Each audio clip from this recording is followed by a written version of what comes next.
welcome back, guys, and I hope you've all had a fantastic Christmas and New Year. I have been a bit quiet the past week, enjoying Christmas with the family and stuff, but it is a new year, so back on we go. As I did say, we were going to come back as we did pre-season and summer transfers on our Manchester United rebuild. We are going into what could possibly be the third and final season, but we'll see how this season goes. So let's take a look at what business we managed to get up to in the summer. First of all, there was the exit of Anthony Martial, who was sitting at £250,000 a week. Who's finally got out the door.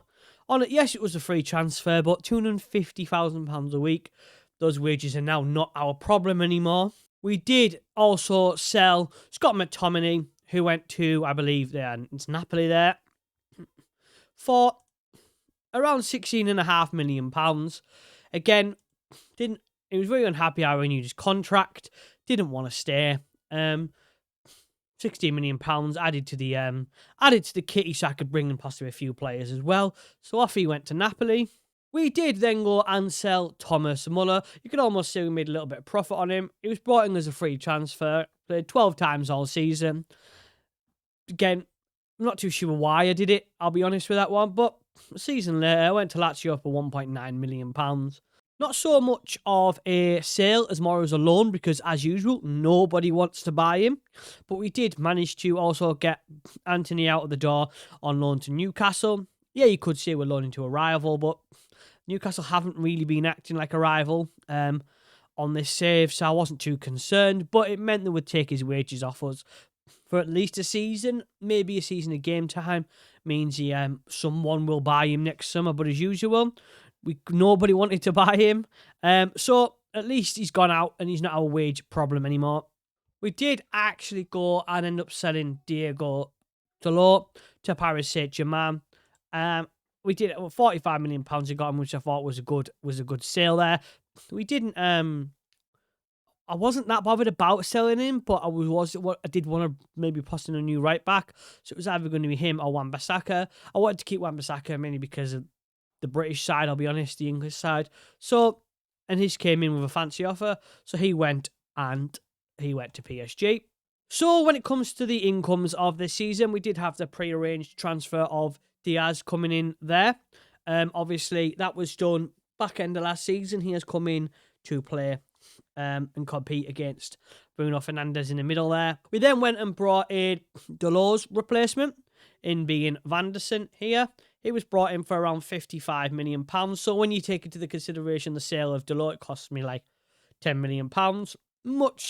A couple of years younger, complete win back. It's been absolutely fantastic for us so far this season. Yep, only 24-year-old, great acceleration, marking, passing, tackling, off the ball. His positioning is great off the ball for defensive situations and some natural fitness there. So he came in to probably start in the right back position. We then did bring in this guy for around, believe it or not, for around £20 million. I wasn't necessarily looking, but the whole point of this save is to have a squad capable of going forward. And this guy, for these stats, were looking about £10 million. By the time we finished negotiating, it was about 20 million with add-ons and stuff. But when you look at the stats of this guy, passing, dribbling, first touch, his technique, his acceleration, his flair, £20 million for this guy who already I could get 3 times as much from him if I wanted to. Again, wasn't looking for it, but we went and brought him in anyway because for that price, it just seemed daft to not miss out on him. We then went and brought in Tomori from AC Milan for about 40, rising to £45 million. Yes, his dribbling isn't the best, but look at his aggression, anticipation, his bravery, his decisions, his determination, his leadership, his positioning. See, for me, when I think of Manchester United, maybe this is just me, I always feel like there's an English or a British core to this team, and I kind of wanted to stick to that theme a little bit. I felt like there still need to be like a British theme running through this team. So we did bring in Tomori to replace Harry Maguire there. Another English player. We did bring in Dominic Calvert-Lewin for around £20 million there. And realistically, he was just brought in for some experience because we did have Rasmus Højlund last season. We do have Kanate, who doesn't seem to be living up to his stats.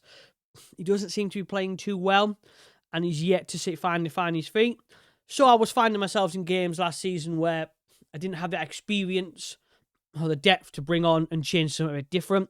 So we did bring Dominic Calvert-Lewin in on a free-year deal. Again, I thought he was relatively cheap considering if you look at his stats. He's a big lad. We all know what Calvert-Lewin's about. And realistically, I kind of feel like a Man United move wouldn't actually be unrealistic for a Calvert-Lewin at some point in his career. If he stays away from injuries, which is one risk I am taking with this because it says he is susceptible to injuries. But I think that's a risk worth taking for around £20 million. So when it comes to the transfers, that concludes it. As I said, it was more about adding in places, bringing in a new right back to freshen that up, add some genuine competition to Fernandes, so when we need to change things, we can bring him on.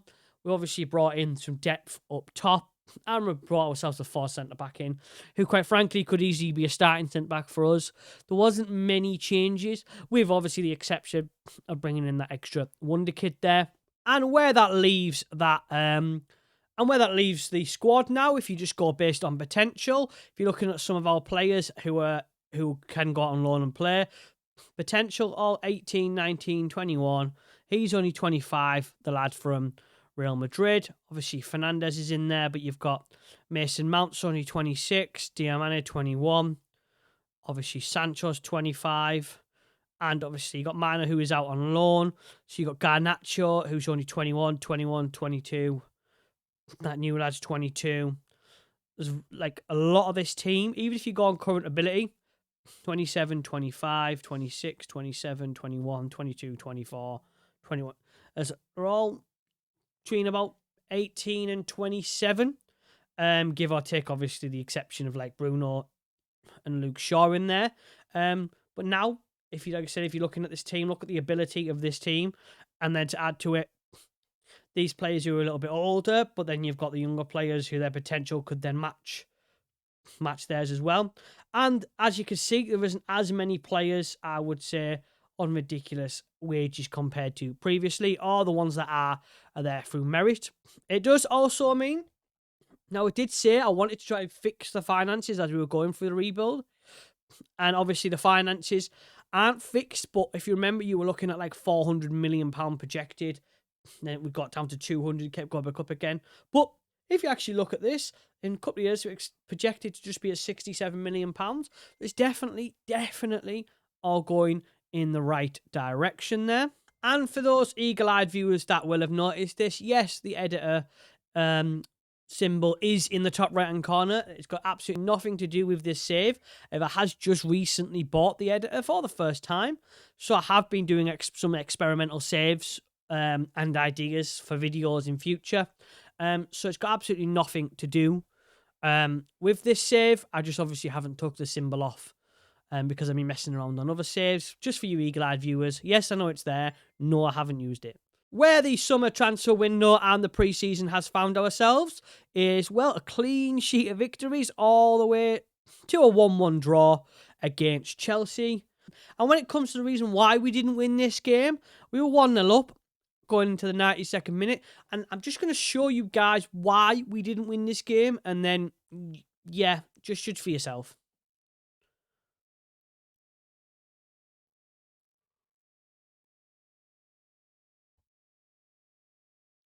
I mean, no words needed really on that one, was there?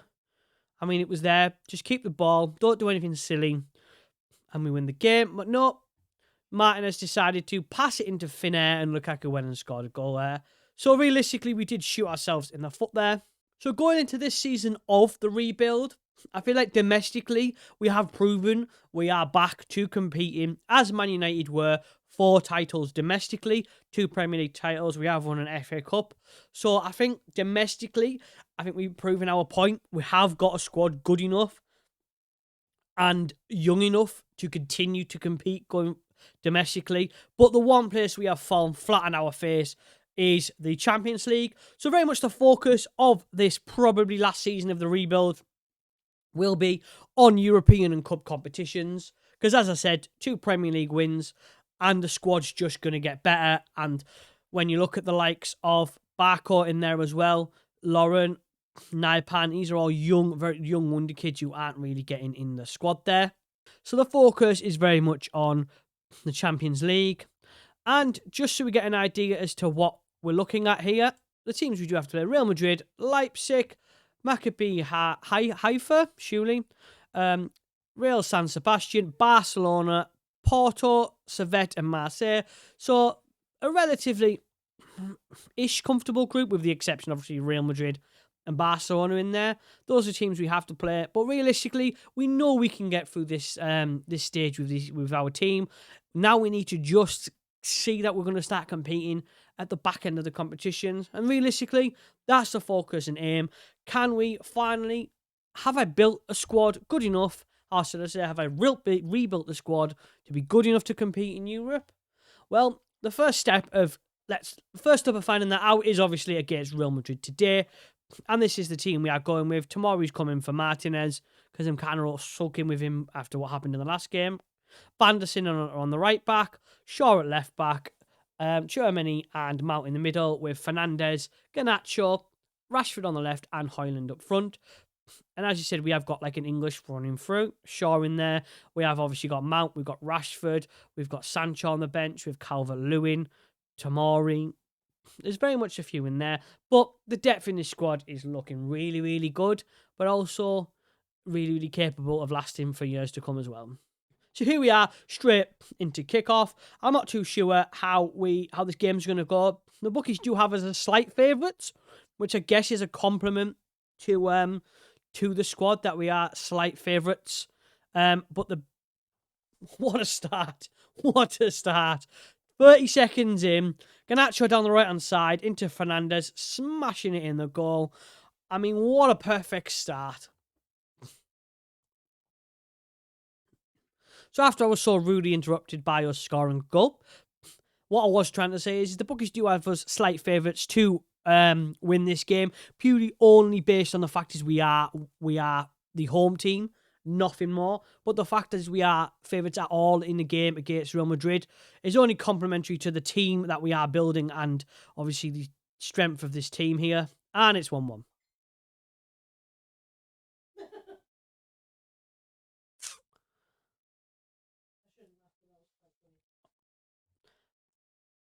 And it's 1-1. We're 7 minutes in. The game's 1-1. Clearly, there's still a few defensive issues there. We had a perfect start. Hopefully, it's only a blip. Hopefully, we can obviously stay on the front foot. Would it be naive to say I wouldn't take a draw against Real Madrid? Absolutely not. But we've got to make sure we at least get that. At this moment in time, they're just having... It's 2-1. Like, that's just... That's going to be a goal. It's a goal. I mean, I've honestly got no words. Like, in Europe, we are... I honestly have no words for what is wrong with us in Europe. We just collapse every time. And, well, we're 11 minutes in and we're already 2-1 down after taking the lead. You can't complain we haven't got highlights in this game. It's safe to say that. But it's safe to say not being terribly disappointed in this team. Hopefully this is a highlight for us. We can keep the ball for more than 2 seconds. That was Furman just cut us straight open there. Ball over the top. And we've done it again. What is this team doing? This is going to be a long one, guys. This is going to be a long one. Another highlight here, no doubtedly, probably for Real Madrid. Although we have got the ball. Can we do anything with it? No. After a little bit of game, we have got another highlight. Can we do anything with it? No. Garnacho has got himself lost the ball there. And they do break onto us because Furman again with all the space. What? I mean, I don't even know what I'm supposed to say at this point. This defense is shocking. Absolutely shocking. Onana in no man's land once again. Like, I really like Onana and he's done really, really well for me. But it's moments like that that make me want to replace him, sell him and bring a new goalkeeper, because we can't be having this. Him in no man's land. Furman just cut straight for our defence. Well, it is half time. I am going to get a shout at them all, because realistically they've been terrible. Never mind feeling down and pressured. You've absolutely bottled it. So as I said, I have made that defensive substitution centre back. Quite frankly, whatever was going on between them two, not that Martinez is any better based on the last game, clearly wasn't working.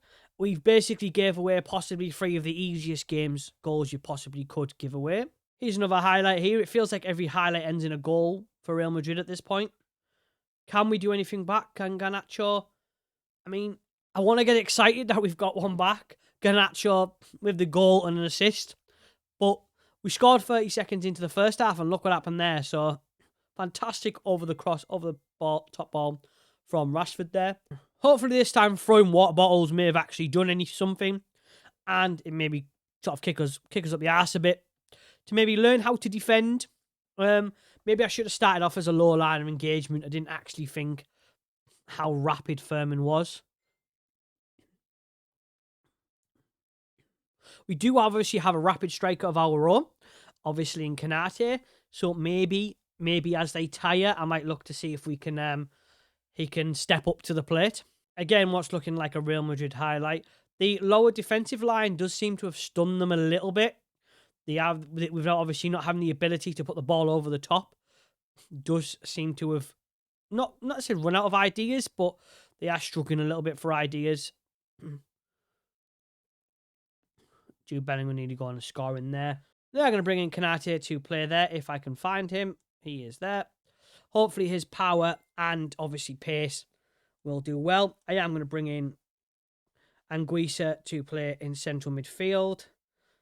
And Garnacho can probably... What I am going to do is and I have been experimenting with this a little bit, I am going to put Fernandez out on the right-hand side for a bit, bringing in Diaz in the middle there. The theory is yeah, Fernandez isn't as good a dribbler, but he's obviously fantastic at crossing the ball. And we could take advantage of that. Hopefully someone can have it. As we're going to do. He's been on the pitch 30 seconds against his old team. Brahim Diaz gets the ball from just outside the box and pings it in the top left-hand corner. What a fantastic start there. Obviously some great passing. One touch, top left-hand corner. I mean, usually I'm sat here complaining that we don't do many highlights, but clearly this team can fight. This team has shown we're capable of fighting. 2 substitutions, and within 5 minutes, both my substitutions have scored. I really don't know what's going on with this team. Clearly, we can compete against the likes of Real Madrid. That's fairly evident. But as we are again winning this game, but you can't complain. There is a lack of highlights in this game. We are going into the last 5 minutes. We are now 4-3 ahead. What this team needs to do is not do what they did in the last game and do something silly. So again, I'm going to freshen things up a bit. Fernandez can now come off for Sancho. Hannibal can go in there at the back. Okay. So he can't do that because we haven't got the subs. But with 3 minutes to go, hopefully we can see this game out. So 1.5 minutes after the added time, we have got a throwing here. Hopefully nothing terrible happens. And there we have it, guys. We had a roller coaster of a game from 1-0 up after 30 seconds to 2-1 down after 11 minutes to going 3-1 down at half time. We dropped the defensive line back. Real Madrid had no answers after that. Bringing on the substitutions of Diaz and Guisa seemed to work wonders. Both got goals within 5 minutes of each other. So, can we compete in Europe? Obviously, it's far too early to tell whether we can do it in the knockout stages. But considering that is the focus of this last season, probably last season of our rebuild, I'd say it's one hell of a good start. So what we're going to do next, guys, is I am going to fly and play quite a few games of the Champions League Obviously, I'm still going to focus on the league. The idea is to win, or at least compete to win in the league. Bear in mind, the Man United of all tend to win multiple trophies. It isn't just a one trophy hunt. We are going to show this season that this squad is capable of competing on more than one front. And hopefully by the end of the season, we can complete our rebuild and show that we're able to compete on multiple fronts. We've got a young squad that is developing and just going to get better. And that we finally brought Manchester United back to where they belong. But while I go away and play those extra Champions League games, I just want to say thank you very much for supporting me over the last year, especially since the new FM came out. Obviously, seeing my views going up is just amazing. It's just giving me more motivation to do more and more. I am looking at different videos to bring you guys as well as these rebuilds. If there any other type of rebuilds you'd like me to do, then don't hesitate to comment down below. You guys let me know. But also, if you do like my content, subscribe to the channel, like the episode. Again, I appreciate your support for the past year. Hope for the next year, it's just onwards and upwards. And guys, don't forget, I'll see you in the next one.